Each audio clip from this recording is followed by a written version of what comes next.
Você está ouvindo Estudo para Culto Doméstico com Reverendo Anderson Ribeiro, 30 de julho de 2020, com o tema Considerações acerca da cruz, baseado em 1 Coríntios, capítulo 1, versículos 18 a 25. Certamente a palavra da cruz é loucura para os que se perdem, mas para nós, que somos salvos, poder de Deus. Pois está escrito: destruirei a sabedoria dos sábios e aniquilarei a inteligência dos instruídos. Onde está o sábio? Onde o escriba? Onde o inquiridor desse século? Porventura não tornou Deus louco a sabedoria do mundo? Visto como na sabedoria de Deus o mundo não o conheceu por sua própria sabedoria, aprove a Deus salvar os que creem pela loucura da pregação. Porque tanto os judeus pedem sinais, como os gregos buscam sabedoria.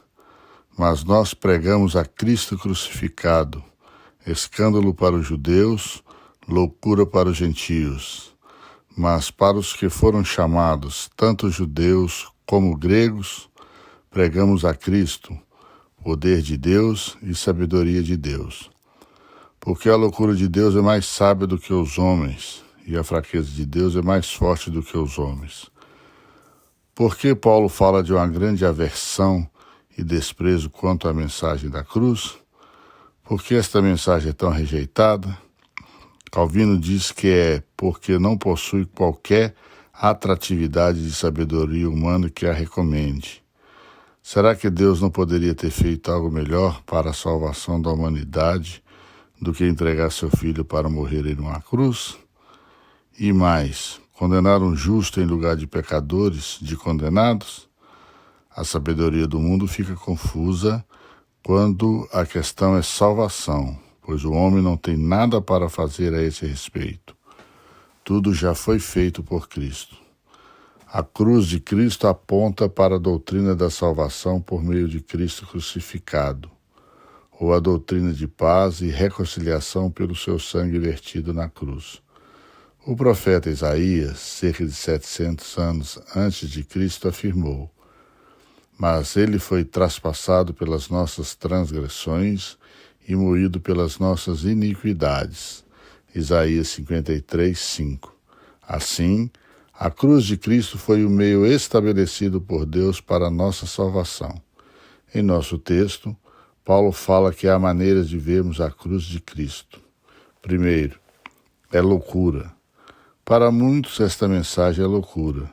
Que coisa mais horrenda alguém entregar o seu filho para cumprir esse plano. Isto é loucura.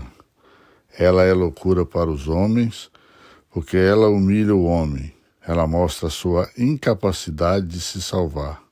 O plano de Deus é que Cristo morreu pelos pecadores e esses precisam crer na obra de Cristo e se arrepender dos seus pecados para serem salvos. Foi isso que Paulo disse ao carcereiro de Filipos quando ele lhe perguntou: o que eu preciso fazer para ser salvo? Paulo respondeu: crer no Senhor Jesus. Talvez alguém diga: mais nada? Mas isto é fácil. Tente crer e você verá que não é tão fácil assim. Muitas dúvidas vão encher a sua mente. É por isso que nos versículos seguintes, 20 e 21, Paulo inverte o argumento. Em lugar de os homens acharem a doutrina da salvação loucura, Paulo diz que Deus tornou louca a sabedoria deste mundo. Isso quer dizer que não se compreende a salvação por métodos racionais. Imagina um grupo que tem se perdido no meio de uma mata quando fazia trilha. Então o grupo de resgate os encontra e lhes diz: venham conosco, o caminho é este.